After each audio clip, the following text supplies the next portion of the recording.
நல்லவை கேட்போம் நமது சேனலில் இன்றைய தினம் யஜ்ஞ யாகாதிகள் எதற்காக பண்ண வேண்டும் என்பதை கேட்போம். பூதானாம் பிராணினஸ்ரேஷ்டாக பிராணினாம் புத்திஜீவினः புத்திமஸ்து நராஸ்ரேஷ்டாக நராணாஞ்ச திஜாதயः. அதாவது பிராணிகள், மூச்சு விடக்கூடியதான பிராணிகள் சிறந்தவை. அதில் புத்தியோட செயல்பட பிராணிகள் இன்னும் சிறந்தவை. அவற்றை காட்டிலும் மனித பிறவி இன்னும் சிறந்தது. அதிலும் பிராமண ஜென்மம் மிகவும் சிறந்தது அப்படின்னு இதிகாச புராணங்கள்லாம் சொல்கிறது. ஏன் அப்படின்னு கேட்டால், இந்த பிராமணன் திஜாதயா அப்படின்னா நராணாஞ்ச திஜாதயா அப்படின்னா, இந்த துஜாதிகள்னு சொல்லக்கூடியதான பிராமணர்கள் அப்படின்னு 2 முறை பிறப்பவர்கள் அப்படின்னு அர்த்தம். நான் கர்மாவனால் 2வது தடவை பிறக்கிறான். முதல்ல பிறக்கிறான், ஜென்மா எடுக்கிறான். அடுத்தது கர்மாவனால், சம்ஸ்காரத்தினால பிறவி எடுக்கிறான். ஒரு ஜீவனுக்கு 40 சம்ஸ்காரம் சொல்லியிருக்கு. இதில் உபநயனம்னு ஒரு சம்ஸ்காரம். அந்த உபநயன சம்ஸ்காரம் இருக்கிறதுனால தான் இவன் பிராமணன் ஆகிறான். அது வரைக்கும் அவன் பிராமணன் கிடையாது. எதுக்காக அப்படின்னு கேட்டால், கர்மா பண்ணுறதுக்காக. இந்த கர்மா வேதத்தில் என்ன சொல்லியிருக்கோ அந்த கர்மாக்களை பண்ணணும். அதுக்காக உபநயன சம்ஸ்காரம். என்ன கர்மா? யஜ்ஞோஹி சிரேஷ்டதமம் கர்மா அப்படின்னு வேதம் சொல்றது. தேவோ சபிதா பிரார்ப்பயது சிரேஷ்டதமாய கர்மனே. யஜ்ஞ யாகாதிகள் தான் சிறந்ததான ஒரு கர்மான்னு சொல்றது. அதில் இந்த பசுக்கள், கோக்கள், அந்த வேள்வின்னு சொல்லக்கூடியதான அந்த யாகத்துக்கு இந்த பசுக்களானது மிகவும் உபயோகமாக இருக்கிறது. அதனால் பகவான் அந்த பசுக்களை படைச்சிருக்கான். அதனால் அந்த பசுக்களுக்கு, கோக்களுக்கு என்ன பண்ணணும்? புல் முதலான அது சாப்பிடக்கூடியதான வஸ்துக்களை கொடுக்கணும். இதை கொடுக்கறது யாரு? பகவான் அனுக்கிரகம் பண்ணியிருக்கான் அந்த பசுக்களுக்கு இந்த மாதிரி.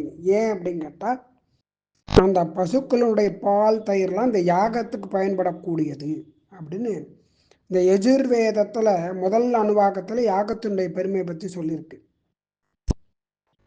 இதில் 5 பேர் பரிசுத்தமானவர்கள்னு சொல்கிறது. 5 பேர் பரிசுத்தமானவர்கள் அப்படின்னு. அதாவது யாகம் அப்படின்னா என்ன அப்படின்னு கேட்டால் தர்மம்னு பேர். தேவதோத்தேசேன திரவிய தியாக யாகா. தேவதைகளை குறித்து நாம் அக்னியில் ஆகூதி மூலமாக கொடுக்கக்கூடியதான திரவியங்கள், வஸ்துக்கள், அதுதான் யாகம் அப்படின்னு. அதனால் அந்த யாகத்துக்கு தர்மம் அப்படின்னு பேர். வேதபோதித இஷ்டசாதனதாகத்துவம் தர்மஸ்ய லட்சணம்னு இந்த மீமாம்சா சாஸ்திரம் அதையும் சொல்கிறது. இந்த தர்மம் அப்படிங்கிறது இது 5 பேர் பரிசுத்தமானால சொல்கிறது. அதாவது தர்மஸ்ருதோவா திருஷ்டோவா கதிதோவா கிருதோபிவா அனுமோதிதாவா ராஜேந்திர புனாதி ஏக நரம் சதா அப்படின்னு.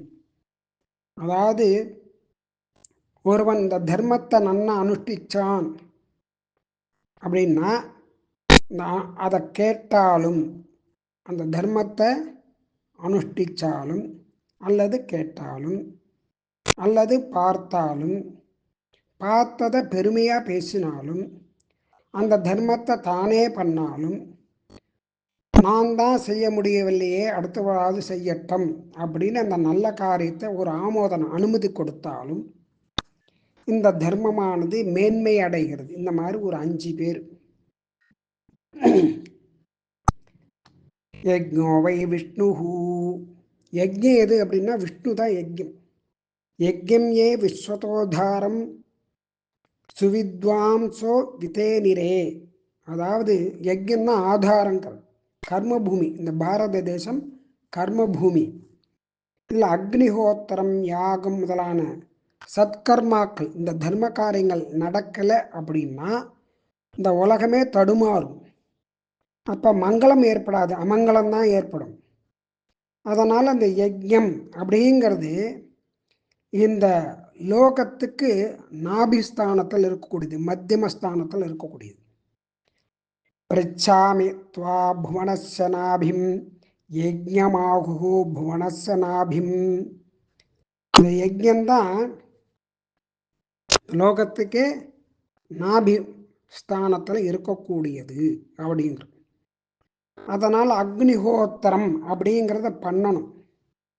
இந்த அக்னிஹோத்திரம் பண்ணக்கூடியதான அக்னிஹோத்திரிகள் எவ்வளவு காலம் இங்கே இருக்காளோ அவ்வளவு காலம் வரைக்கும் தான் ஆகாசத்தில் சூரியனானது உதிக்கும்.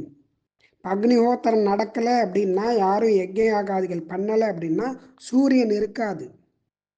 ஏன் அப்படின்னா அந்த ஹோம புகை அது ஆகாசத்துக்கு போகிறது, சூரியனுக்கு ஒரு பலத்தை கொடுக்கறது அப்படின்னு வேதம் சொல்கிறது. இப்போ யாகாதிகள் யஜ்யாகாதிகளுக்கு ஒரு குறைவு வந்துடுத்து அப்படின்னா அது திருப்பி அந்த சூரியனானது தன்னுடைய கிரணங்களால் ஜலாம்சத்தை எடுத்துன்னு போய் திருப்பி மழையாக பொழியறதுக்கான சக்தியை இழந்துடுறது.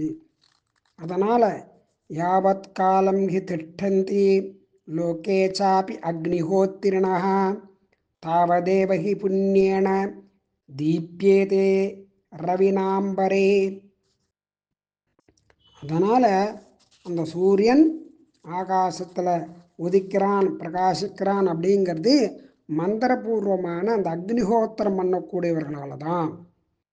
அப்போ அக்னியில் விதிப்படி வேதத்தில் சொன்னபடி அந்த கொடுக்கக்கூடியதான ஆகுதியானது சூரியனை போய் அடையிறது அப்படின்னு தெரியுது. அங்கேருந்து நமக்கு மழை கிடைக்கிறது. மழையினால் சஸ்ய சமிருத்தி, பயிர்கள்லாம் விளையிறது. அதனால் மக்கள் எல்லாம் சௌக்கியமாக இருக்கா. அக்னோ பிராஸ்தாகிருதி சம்யக் ஆதித்யம் உபதிஷ்டதே ஆதித்யாஜாயதே விருஷ்டிஹி விருஷ்டேஹே அன்னம் ததः பிரஜாஹ அப்படின்னு சொல்கிறது. இந்த சரம் அச்சரம், அசையும் பொருள் அசையாத பொருள்னு ரெண்டு. இந்த அசையும் அசையாதது சேதனா சேதனாத்மகம் சொல்லுவார். இந்த ரெண்டு சேர்ந்தது தான் உலகம். இந்த உலகத்தை காப்பாற்றுறவன் யார் அப்படின்னா இந்த மாதிரி யாகம் பண்ணக்கூடியதான ஹோமம் பண்ணக்கூடியதான அக்னிஹோத்திரி தான். இந்த தர்மம் பண்ணக்கூடியவன் தான் இதை காப்பாற்றுறான், அந்த உலகத்தை காப்பாற்றுறான். அது தெய்வே கர்மணி யுக்தோகி பிபர்த்தீதம் சராச்சரம். அந்த பிதாமகரான பிரம்மாவும் தேவதைகளை பார்த்து சொல்கிறார், தேவதைகளையும் மனுஷர்களையும் பார்த்து சொல்கிறார், நீங்கள் ரெண்டு பேரும் பரஸ்பரம் ஒத்துமையாக இருந்தால் கர்மாக்களை பண்ணணும், அவாவா காரியங்களை பண்ணணுங்கிறா. சக யஜ்ஞா பிரஜா சிருஷ்டுவா புரோவாச்ச பிரஜாபதி பரஸ்பரம் பாவயந்த ஸ்ரேய பரமவாப்சத. ஒருத்தருக்கு ஒருத்தர் உபகாரமாக இருக்கணுங்கிற. ஏன்னா மனுஷர்களுக்கு, இந்த பிராமணர்களுக்கு பூதேவர்கள்னு பேர். அந்த தேவர்கள் தேவலோக தேவர்கள்னு பேர் அவளுக்கு. இவா இங்கேருந்து அக்னிஹோத்திரம் இந்த யாகம் பண்ணினா இந்த ஹோமப்புகை மூலமாக அவள் பூமிக்கு மழையை கொடுப்பாள். அதனால் கீழேந்து யாக புகை போகணும், மேலேந்து மழை வரணும். இப்படி பரஸ்பரம் நீங்கள் பண்ணிக்கோங்க. அதனால் மேலேந்து வருஷிக்கக்கூடியவர்கள் அவள் தேவர்கள், இங்கேருந்து மேல் நோக்கி வருஷிக்கக்கூடியவர்கள் இந்த பிராமணர்கள் யாகத்தின் மூலமாக.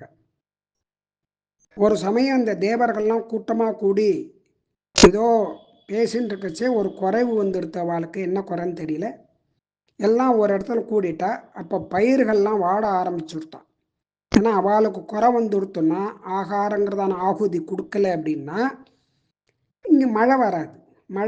மழை வரல அப்படின்னா இங்கே சஸ்ய சமர்த்தி ஏற்படாது, பயிர்கள் செழிப்பாக இருக்காது.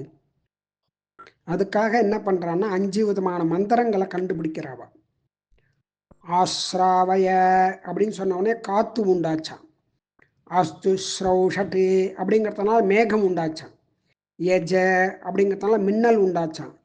ஏ யஜாமகே அப்படிங்கிறதுனால இடி உண்டாச்சான். வௌஷட்டு அப்படிங்கிறதுனால எல்லா திசைகளிலும் குளிர் பரவி மழை பெய்ய ஆரம்பிச்சுதான். இப்படி 5 மந்திரத்தை சொல்லி இந்த பிரார்த்தனையான பண்ணு.